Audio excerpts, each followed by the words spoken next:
Pernah tak rasa penat gila tapi bila buka je media sosial, boleh scroll berjam-jam tak berhenti?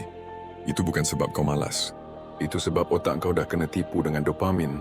Ramai orang ingat dopamin ni hormon gembira. Tapi sebenarnya tak.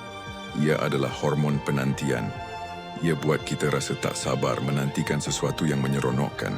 Bila kau scroll, main game atau tunggu pesanan dalam talian sampai, otak kau sebenarnya sedang menanti-nanti kejap lagi mesti ada benda best. Sebab itulah kita scroll tak berhenti.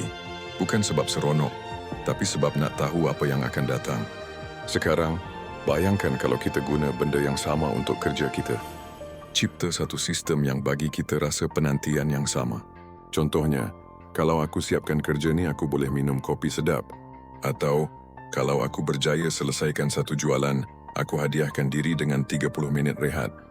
Lama-kelamaan, otak engkau akan mula ketagih dengan hasil usaha sendiri. Bukan dari skrin telefon. Ingat, kalau kau tak kawal dopamin, ia yang akan kawal kau. Tapi kalau kau faham kuasa penantian, kau boleh buat otak engkau bekerja untuk engkau. Jom belajar guna dopamin untuk maju, bukan untuk terus scroll. Kalau kau nak tahu lebih banyak cara untuk upgrade hidup kau dalam dunia nyata, jangan lupa subscribe. Terima kasih kerana menonton.